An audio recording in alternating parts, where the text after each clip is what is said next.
Bonjour, Anine and Tansy. Greetings, I'm Jerry the Big Bear Barrett, and welcome to our next workshop, our session here. This time the topic is community-based STEM curriculum. Sounds like a big topic, so big in fact that we have two speakers to cover the topic. And our first panelist with us is Amy Machano. Wave, Amy, where are you? Ah, there you are, Amy.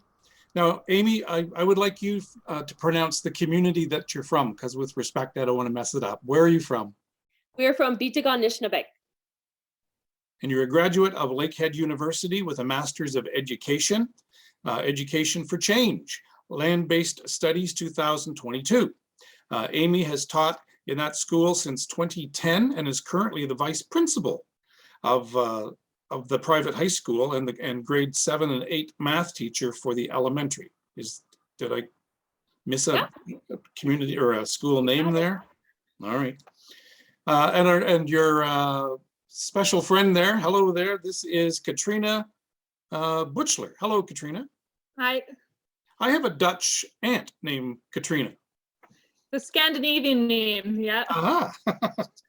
Katrina was born and raised in Thunder Bay, a graduate of Lakehead University as well, with a Master's of Education, Education for Change, Land-Based Studies in 2022. Katrina has taught in that school since 2014 and is currently the grade 7-8 language and physical ed teacher for that school, which I cannot pronounce because out of respect, the name of the school is? Bitigan-Nishnabek Injikinamating. There we go. All right. Thank you so much for joining us here today. And I'm going to set you loose with your presentation here on community-based STEM curriculum. The floor is yours. Miigwech. So I'm just going to start this here.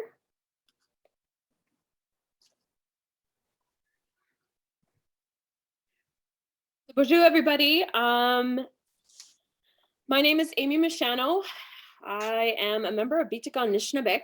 My spirit name is Migazi Migwanes. I am of the Bear Clan, and my spirit helper is the hummingbird. So thank you very much for joining us today. We are going to get right into it. Like our introduction has said, that I am the vice principal of Bitigan-Nishnabek Injikinamating, the elementary school and the private high school sector of that. I am also a graduate of Lakehead University. We actually just finished our master's as of, I want to say, a month ago now. So it's been pretty crazy. It's been a crazy ride for the both of us. We are graduate students, and we graduated from the Masters of Education, Education for Change in Indigenous Studies and Land-Based Education.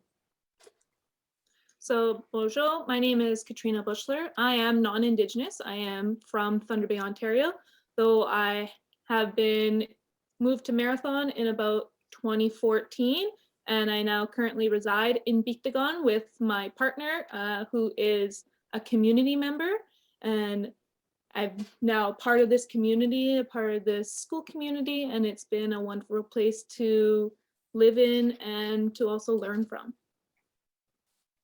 So we're going to jump right in here, and as we kind of stumble over the names about what is Bitigan, Bitigan-Nishnabek is formerly Ojibways of the Pick River First Nation. So Bitigan-Nishnabek actually reclaimed their name on September 8th, 2015, and our traditional name is Bitigan is made up of 3 morphemes: beat, meaning the reference to the following concepts of tearing or breaking, rippling, crumbling, that sort of thing; tig, meaning the characteristics of the river, as an attributes of the river, and then also the state of the river, because we actually have a river that goes right through our community. And then obviously ong, which is the locative ending, and it's used to express the following concepts of at, place, up. So if we put those all together, it just kind of means the place where the river breaks up. So Bitigan-Nishnabek is the traditional territory, and it's roughly 26,800 square kilometers. We are located in northwestern Ontario, roughly halfway between Sault Ste. Marie and Thunder Bay. We are located along Lake Superior, and we have a really big river, obviously the Pick River. affectionately called it the BTIG, obviously. And it served traditionally as a super highway for canoeists that go all the way north. There's actually routes that go all the way to the James Bay. So a lot of history is within the shores and also the Aboriginal tidal area of the Beetigong-Nishnabek. We also share borders with Peace Plat First Nation and also Mobert as well. But what we are really, really known for is basically our land-based education programs that we have for our school and keeping our children centered of our community. And there we are. So in order to start here, we have to kind of go way, way back. We began with a single schoolroom. We are now, if you could see the center picture there, this is technically our school that we operate out of in here right now. And it is very outdated.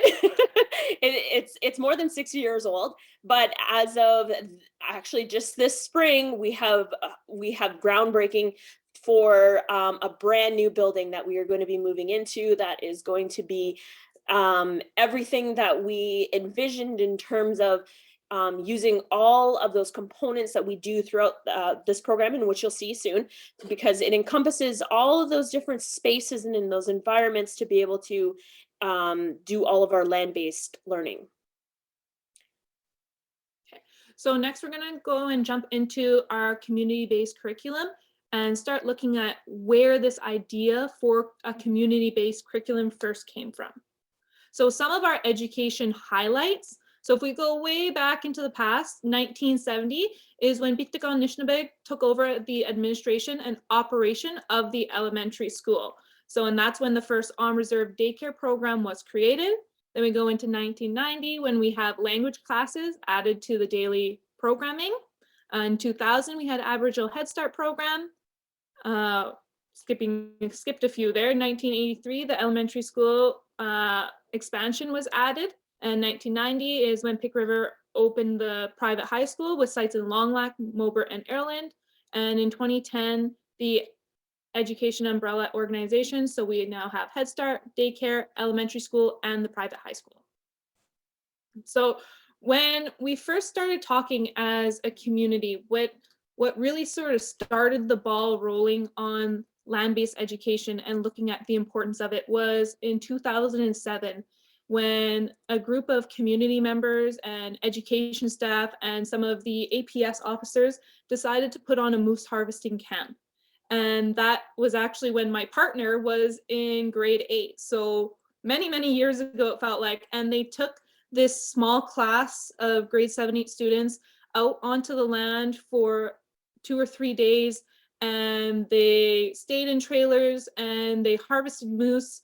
And from there, the joy and the learning that those students had kind of lit that fire to say, we need more of this in the community. This is where we want our students to be learning. This is what we want our students to be learning. So in 2013, band-wide strategic planning sessions started happening. So community members all got together in our hall, and they started off with that question: what should our students be learning in school? Outside of language, outside of math, which would stay the same as those core subjects, but outside of that, what do our community members want those students to be learning? And then more locally developed courses were offered by the private high schools. So things like recreational leadership, Aboriginal governments, and interdisciplinary studies. And then in 2017, Beetigong-Nishnabeg signed on to be part of the Anishinaabe education system. And also in that same year, there was partnership with Anishinaabe Employment and Training Services, which opened a Pick River private high school site in Thunder Bay, Ontario. In 2018, we had a finalization of our elementary school framework, which we're going to be going through with you guys and talking about a little bit more. So already that's about 5 years of work by a group of teachers and community members to try and put all of those ideas together. And then in 2019, we had our partnership with Lakehead University Graduate Studies to develop a traditional land-based education program. And so that was specifically with a cohort of 8 teachers from our school and 2 educators from Lake Helen. So in talking about what is our local curriculum and what we came from those strategic planning sessions were 5 main sort of stems or strains that we want our students to be learning. So first and foremost, our language. Secondly, so those local traditional practices, harvesting, such as hunting, fishing, trapping, food sovereignty, ceremony, and medicines, traditional ecological knowledge, traditional ways of knowing, and then our traditional teachings. So we then took, after planning and going through, there was a lot of going through the Ontario curriculum and seeing what ideas were coming from there, from those secondary subjects, and then going and saying, well, what are these traditional ideas and teachings that we would rather have our students learn? So we have 5 strains. So one is who we are. So looking at connection to your family, your community. Next is one is connected to the universe. So that's where we're looking at units on ceremonies, seasonal feasts, stories and legends, talking about the 7 sacred laws. And then we have our expressing ourselves, which is more so connected to that art strand in the Ontario curriculum. So looking at different art pieces, how songs are used within the culture, and dance. Then we move on to surviving off of the land. So looking at all those different ways of harvesting, whether it's hunting, fishing, gathering berries, all those things that happen throughout the year. And then finally, taking care of ourselves, which is connected a little bit to that physical and health strand in the Ontario curriculum. So looking at, again, ceremonies, 7 teachings, ways to keep oneself healthy and active, and how to nurture your spirit. So a majority of all of these teachings and in all of our guidance actually had to came from not just the teachers that knew how to put those into words and put into format them, but it was a lot of us going to the community to be able to have these and sitting down and having to talk through a lot of these concepts. And even though we have titles for a lot of these sections, the surviving of the land, off the land, taking care of ourselves and that sort of thing, we also have Anishinaabe titles for them as well. So it was really important that that language component was first and foremost. And a majority of our guidance for a lot of that came from our Atsukanen committee, and which is that it's basically our language revitalization team. So, and you will notice that it is a combination of all of these different people, these speakers, these knowledge keepers who from our majority of them are from the past, but then we also have a lot of people who are still with us today. So we are fortunate to actually have video footage and recordings and actual stories that were scripted for specifically from the people of Bitagon years and years ago. So a lot of the knowledge that's going into these units and into the structure of this curriculum came from a combination of all of these people. So we're gonna, on top of that as well, is that we also have a really strong leadership that basically told us that this is a priority and do what you need to do to be able to accomplish this goal. So we are going to get into a video here. We might pause it just in terms of time, but this is David Kershane the third. Actually, his father was Dave Kershane, which some of you might know, and he is a counselor for Bitagon Nishnabek, and then he is also our land-based coordinator for the community. Compared to our people, the Anishinaabe people that lived here. And this was a very big part of our culture and the traditions of the people of Biktigong.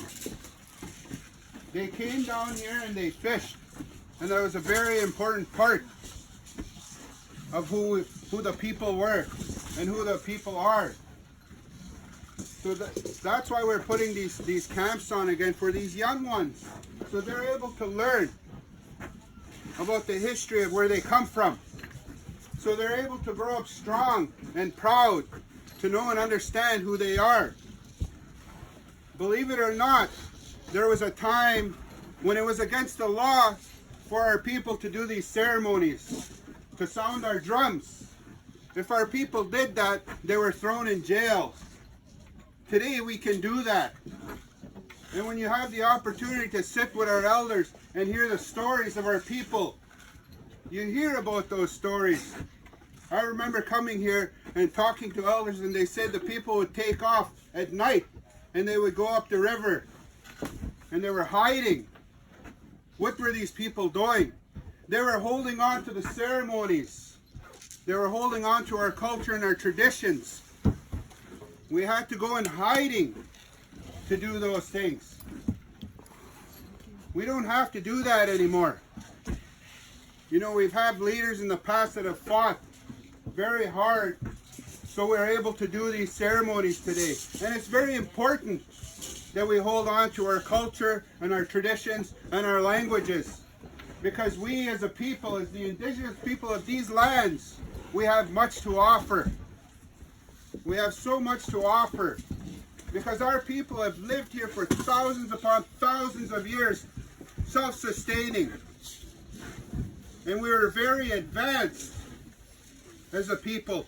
We had a beautiful way of life, self-sustained. There was no damage done to our environment. When you look at the world today, there's so much destruction, there's so much hurt, and there's so much suffering.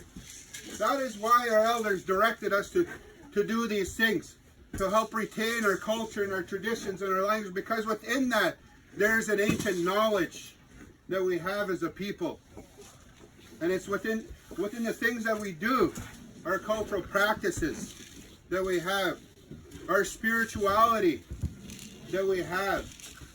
I used to sit and I would listen to my grandmother, and she would share her stories and talk about the times when they tried to take these things away from us within those schools. And she said one time she got caught speaking her language, and she was punished for it. They punished her. They took her like a big rubber band and she bit it, pulled, snapped. And she was punished for that. That's what our people went through. And we're still feeling the impacts of that today. When I speak in the language, I'll say. And what I just said, I speak very little of my language. That is a result of our history. But we're fighting like heck to hold on to that. We're doing everything that we can to hold on to that. Those cultures. It's very important that we have those things. Because again, our elders tell us that we have much to offer. We have much to offer the world. Just recently I attended a conference, and it had to do with climate change and environment, and some of the leading scientists were there. And they were working with our elders and our traditional knowledge keepers. And they acknowledge and they recognize what we have to offer and how we talk about the sacredness of the land. That's what humanity needs. We need to know and understand the sacredness of the land, the sacredness of the water. That is who we are, and that is what we have to offer. That is what these young people are going to be learning within these camps. That's what everybody needs to learn. Not only the Indigenous people, but everybody around the world. We come together as a family. When I addressed you this morning in my language, I said, Dine Makani Tuk. What that means, my relatives. That is the way we are taught, that we are all related, that we are all brothers and sisters. Because again, we all live here together on this land.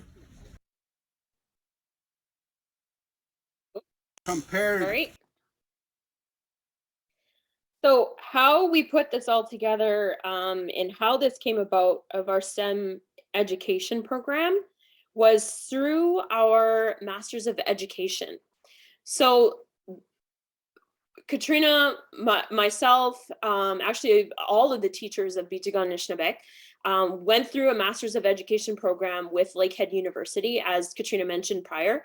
It took us 3 years as we were working full-time, and then also this program was very, very unique to Bitigan Anishinaabe because of the fact that it was the first time Lakehead University had done something in this graduates program within this manner. And so, and I'm just going to speak really, really briefly about this because of the fact that like we could talk we could talk a good majority about that program, but the meat and bones of what our capstone, our focus, Katrina and I's focus of this is Anishinaabe STEM curriculum. So in order for us to be able to put our heads into land-based education, we had to determine the goals of Anishinaabe STEM curriculum. It was to examine the interconnectedness of traditional Indigenous knowledge and STEM education, and not to say that in anything that we do, we are not indigenizing any kind of curriculum. We are examining how traditional Indigenous knowledge is actually complementary to STEM curriculum. So Indigenous science, and it was always there, and it was always around. The second goal that we were determining was developing an understanding of how STEM could be integrated into teachings surrounding Indigenous knowledge specific to Bitigan Anishinaabe, and also collecting local stories, teachings that connect to and complement STEM education concepts that can be incorporated into school programming. So as a result of that, we developed a curriculum guidelines specifically on Indigenous STEM. And a lot of this, this was our blood, sweat, and literal tears that went into this document. And as of right now, I believe it's 147 pages. And we only actually were able to cover 2 units in specific to our master's program. That doesn't mean that that is the final of it.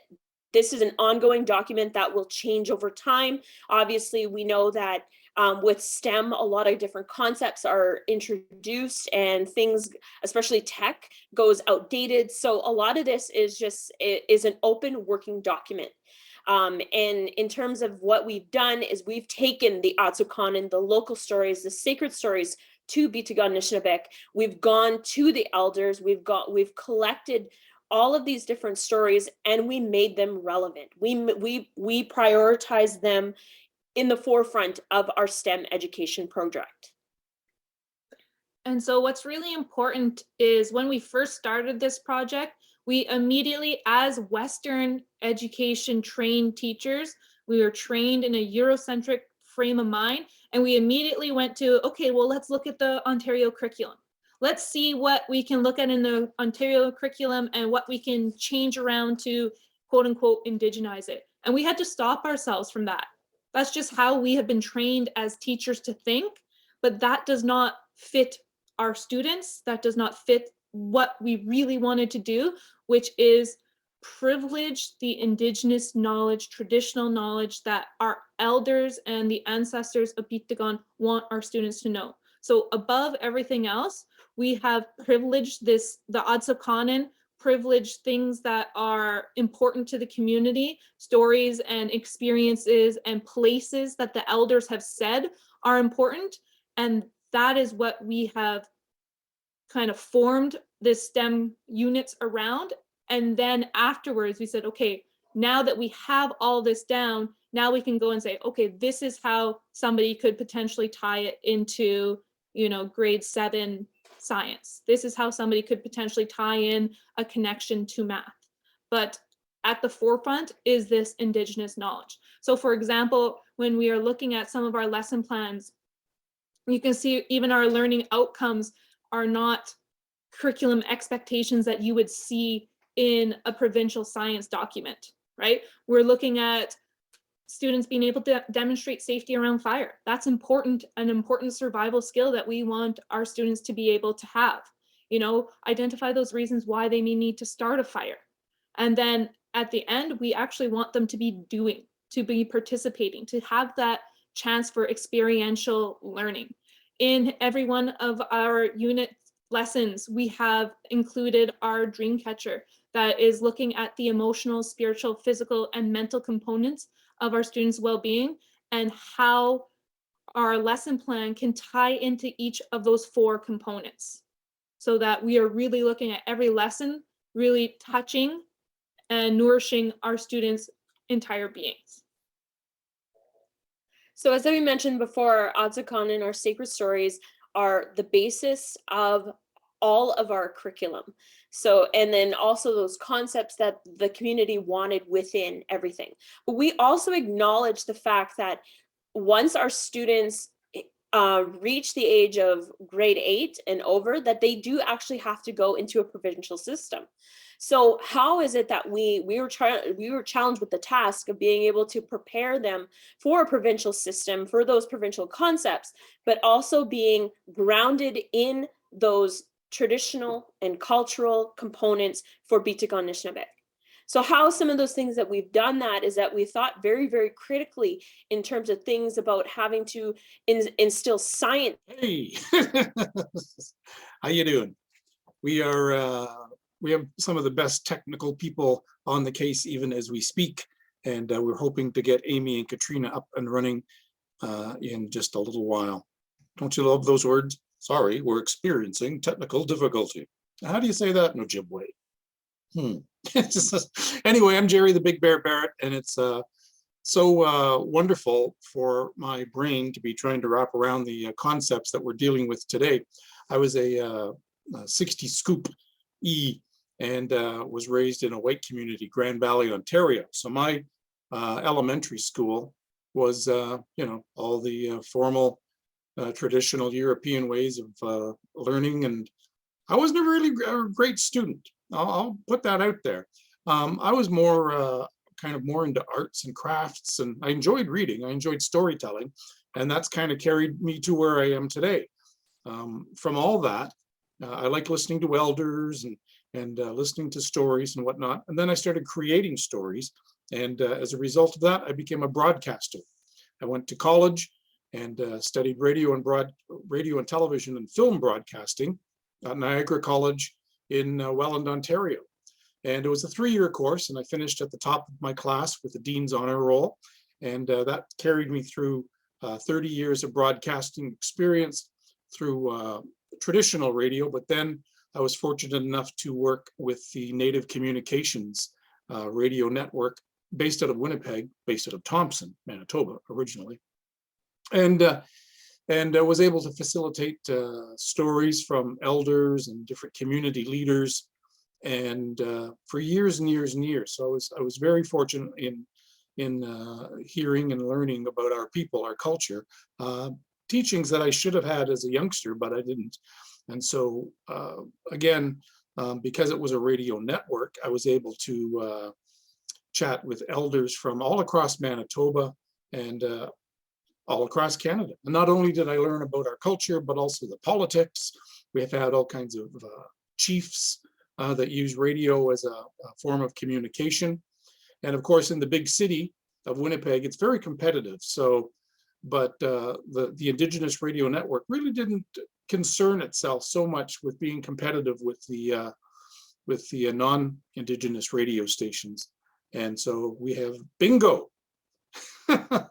Other radio stations are trying to give away cars and prizes, and on the Indigenous stations we had bingo. And I left the station about 7 years ago, but they continue on with bingo every week, and it's a huge, it's so popular in the city, of course, but even through the communities where the Indigenous Radio Network originated. So tried to break into television. I applied at APTN and wasn't successful there, but that's okay. I was on APTN, different programs that dealt with humor, etc., throughout the years. So I encourage youth who are interested in storytelling and listening and interpreting and creating your own stories to go into broadcasting. It's you know, you have to think a lot. You have to come up with the ideas, listen to your dreams, listen to the elders, listen to members in your community to come up with different stories. And broadcasting, has been very good to me. I've met so many wonderful people, and it's enriched my life as well. So I see that Amy and Katrina are back with us, and we will continue now with our community-based STEM curriculum. It's all yours. Okay, let's see if we could actually get back into here. Our internet completely went down.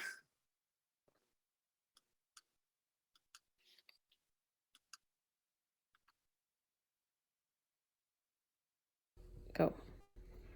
Makade, Wapshke, Ozawa, Mesqua, Ozawashko, Ozawashqua. So just to recap here, these are some boys from the grade 7 and 8 class. This is actually a few years ago already, but we use these makey circuit boards within the class all the time.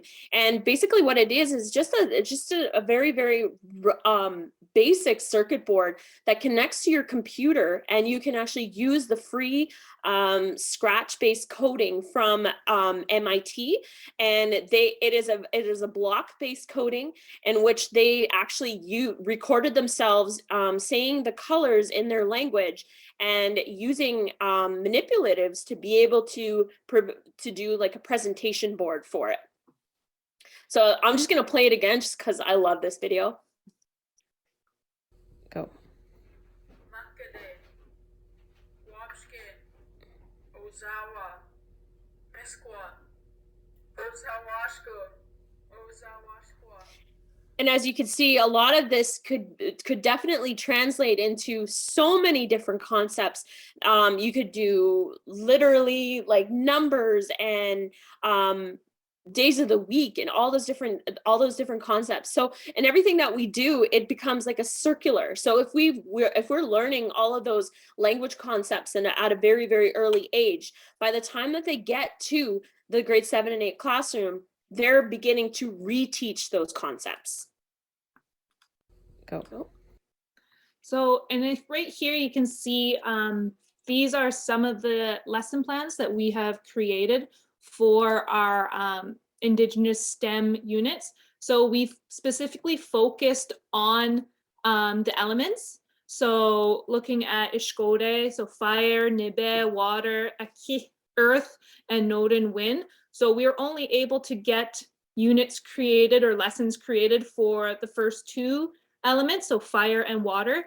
And our curriculum is basically separated in K to 4 and 5 to 8.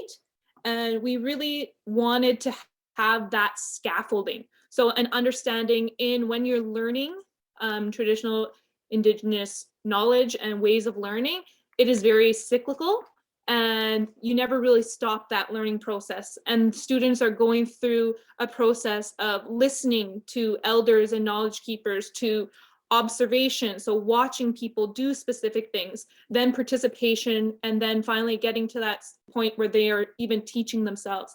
And some of these units, so as they go, some of our concepts are repeated a little bit as they go through K to 8, but as they're going through and progressing through those higher grades, we're adding on more technical things. So as opposed to in the K to 4 water, students are learning about basic water filtration.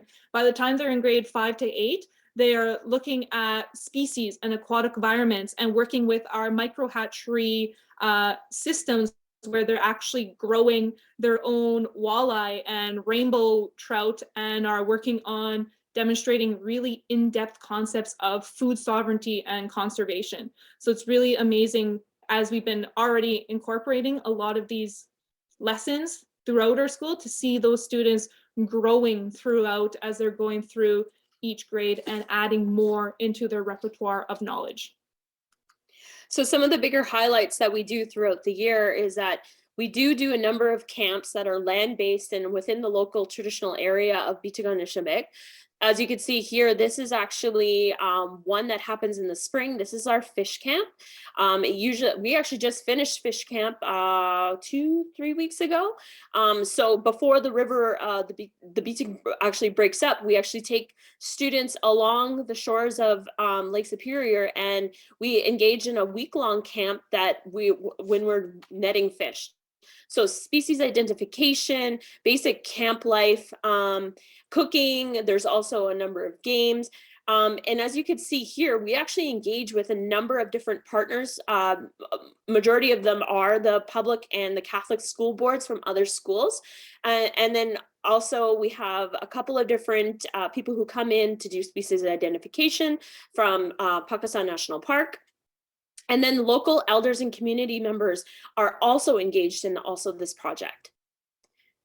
You can see a lot and that's a really important part of this community-based STEM is that keyword community.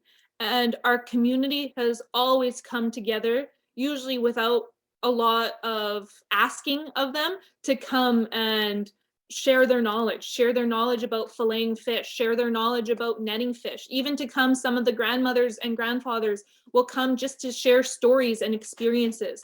And it's very specific to the community of Bitagong. And then a lot of the stuff that we do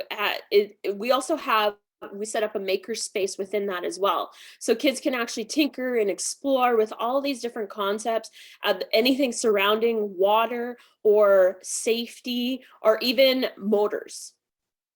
So we do have a number of different stations set up throughout all of our different, we have a number of different tents. Some of them will engage this makerspace. Some things we're doing crafting. Some other places they're actually doing survival skills. And we kind of, like I mentioned before, a lot of this process is circular, because when not only are we netting fish, we're also growing them.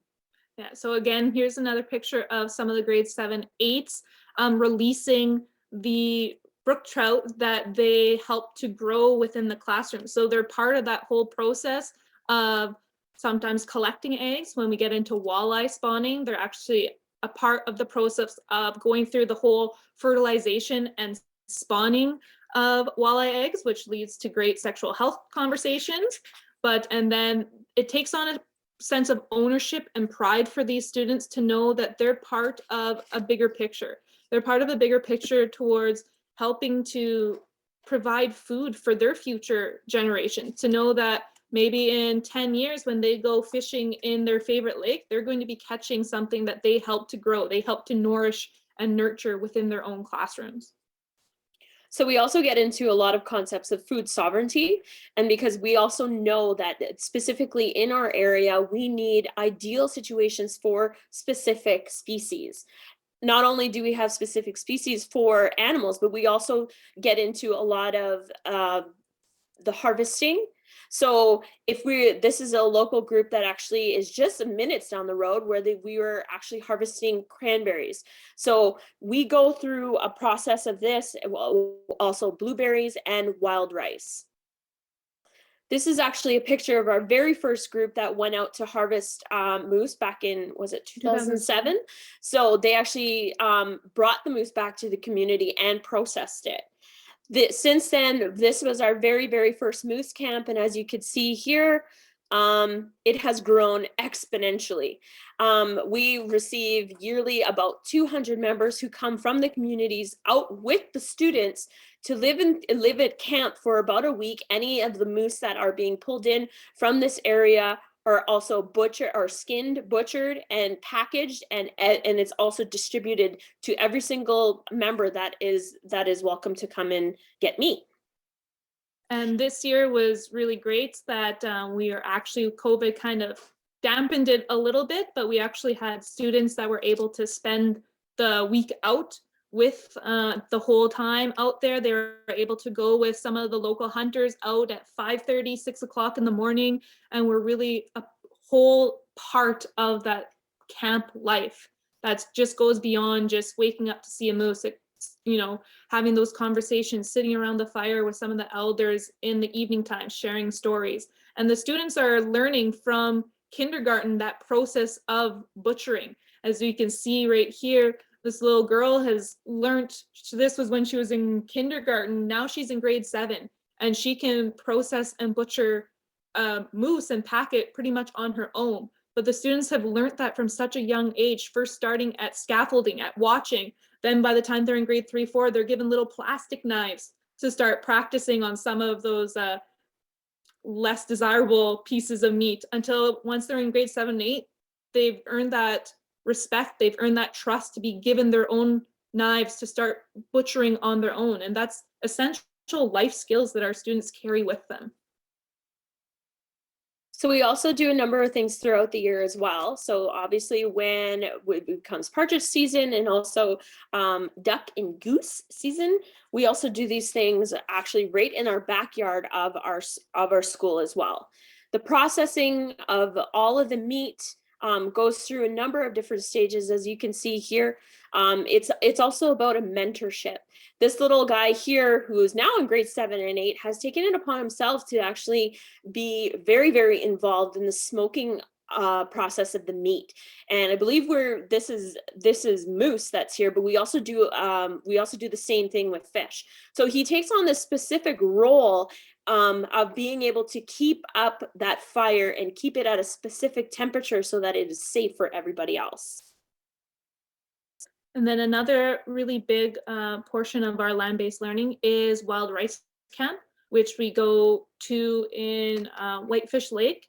Every year, we usually take a group out to participate in that process of paddling, harvesting the rice, and taking it through that process of making it so that it is ready to cook and prepare, which is quite a long and arduous process, but it's what our students look forward to every single year. It ties in that food sovereignty. They learn about a very sacred and traditional practice. And also they practice their canoeing skills. And it's really an amazing time that they enjoy. And they also provide all of the rice for all the use of the school throughout the entire year. So obviously we go through a number of different things where we actually go to harvest different medicines, and those go into all of our different ceremonies that happen throughout the school year as well. And a big portion, I think, that we never really forget to mention is that the importance of spirit, and that importance of, we really take it upon ourselves as a school that before any sort of camp, any sort of land-based event, that we start with spirit. We start with ceremony. We offer our tobacco to the water, to the land, and that our students have a very good understanding from a young age of that interconnectedness that they have with everything on Aki, everything on Earth. And they know that when they take, they need to give back as well. And that's part of us giving back with our micro hatcheries and giving back by offering tobacco, and they hold that teaching very close to their hearts. The other concept is that we also have that stewardship to the land, right? So like I mentioned before, with these two students who actually went and did their language project with the coding and the makey-makeys, it's also about not just surviving off of the land, but making it more leaving it a better place than it was than what you came to. So some of those other concepts that on how this fits in is that there are a number of different things that we could potentially do if you just have the guts to be able to go and do them. As mentioned before, with the young students who are just given the responsibility, the scaffolding responsibility to be able to handle a knife, they're also given this responsibility to handle fire. And we also do a number of different programs with media as well. There are a number of different green screens. We allow our students studio time to be able to present these stories in any which way that they see fit. This is another portion that we have done with the students, was talking about water filtration, because obviously if you've ever seen Bitagon and Nishnabik, or even the Bitagon, the Pick River, it is a very, very muddy and it's not clear at all. So this was a big thing for them because they're like, okay, well, how does the water go from there and to clean water in our tap? So it was a lot of it was that that stewardship of being able to make something better for themselves and better for their future children to come. These are some of just the basic stepping stones for a lot of our coding programs. All of these resources are available online. Just type in what you're looking for. And for us, like, I don't come from a tech background. Neither does Kat. I'm actually an English major. Kat was a Psychology major. So, but a lot of these things, we had to have the guts to be able to do them. And we also had to have leadership backing us to say, do what you need to do in order to get the point across. And we can just see some of these videos of just students being allowed the opportunity to be young, have fun, and learn on their own.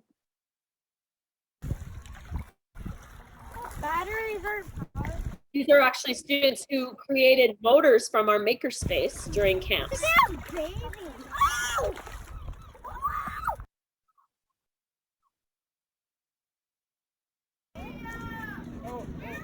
Oh, it's stuck. It's not gonna move. Let go. Oh, good try. Oh. It's deep right here, right? What is this? Oh, not even. That's like the deepest part of the lake. Okay. Yeah, Very it's deep around in there. here. Let's see. Yeah, put it down. Yeah, go. Oh, we got the label. Where is it? It's the force of the water is too strong. You should put it in. You should put it in. So a lot of that was not being afraid for them to get dirty, not being afraid for them to use what the materials that they needed to be able to produce the ideas that were going on throughout that makerspace, right? So a lot of this was concerning about motors because it was directly related to our camp, but it was being able to give them that environment and that space to be able to do so.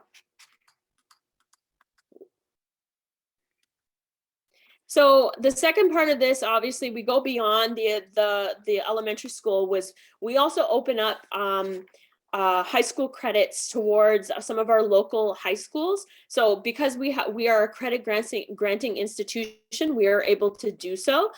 We have an Aboriginal governance program. We have a recreational leadership program, interdisciplinary studies, which kind of is basically our land-based education program for high school students that spend basically weekends, evenings, lunch hours from their local high school that they dedicate throughout the entire year to be able to learn about these land-based education programs. We actually have a brand new one coming this summer where it's a canoe certification and then also a canoe trip that they'll be doing in terms of ecotourism. That's also involved in that as well.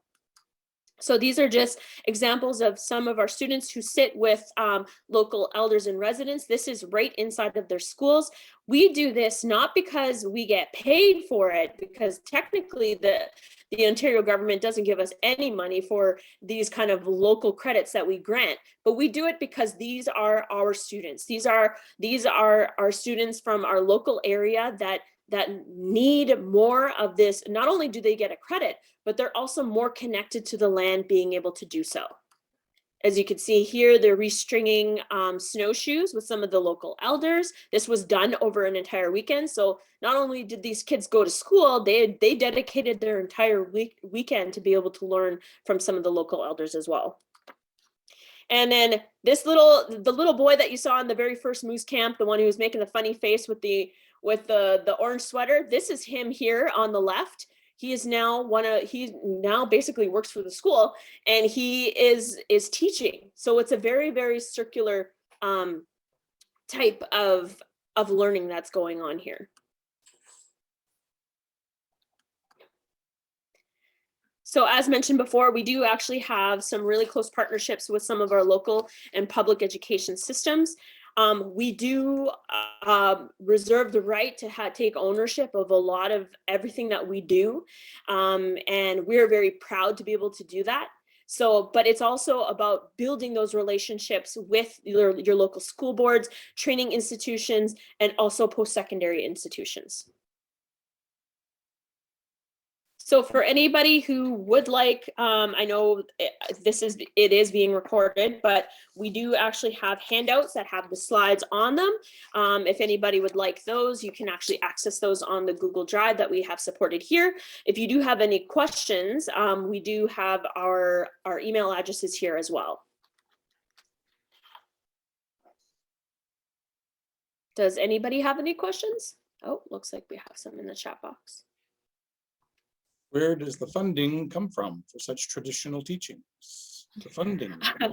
Funding is also a complicated thing because it's actually own source funding. Because of the fact that we've done a lot of work with our, like basically our First Nation, a lot of everything that we do comes from the First Nation. So we work really, really closely with a lot of the different departments that are in the First Nation as well. So if there are things like, especially for Fish Camp, we will reach out to things like our department, or like our Sustainable Development Department, or housing, or something like that. Anybody who has really the local knowledge of the area. And our First Nation is actually very gracious in allowing us to be able to do that, to have that very, very open working relationship with everybody. So, I mean, yes, there are some big ticket things that are involved, but a lot of these pots of money that we do access are, it's like, okay, well, Pickering River Development Corporation says, okay, well, you know what, you guys are part of this community, you're doing good work, we're gonna buy you 6 canoes, you know what I mean? Stuff like that. Or we're going to provide the lunch for this time, or each department for Moose Camp will actually take on the lunch and supper for each of those days. And then some of the stuff, like we talked about, that potential canoe trip course that's coming in this summer, a lot of that also comes from grants. So grant money that our education director puts a lot of work into finding and applying for. So we have grant money coming in, we have our community supporting us. So that's where the majority of the funding comes from. Great. We just get a lot of positive comments about the work that you're doing. And Michael from the chat group said, awesome camp. He was really impressed with the moose camp there. So we run short of time. If you're looking to review this, it'll be recorded, and then once we process it, it'll be available again on this platform. And I know that education and learning is through repetitiveness, repeat. So after you've said it so many times, I can now say, Bitagon Nishnapeg. Good job. Thank you very much. Do I get a star? Do I get, no. A gold star. All right. Thank you so much, Amy and Kat, for a wonderful presentation. And I can only say that our youth are in good hands with people like you, with them on a daily basis. So big Chi-miigwech to you. Miigwech, thank you for having us. Been a pleasure. All right, our play to win code word this time is core. You can see it on your screen there. The word is core. So write that down, and we'll be having prize draws using our play to win code words. All right, we're going to prepare for our next session. So we thank you very much for joining us on this one. Miigwech.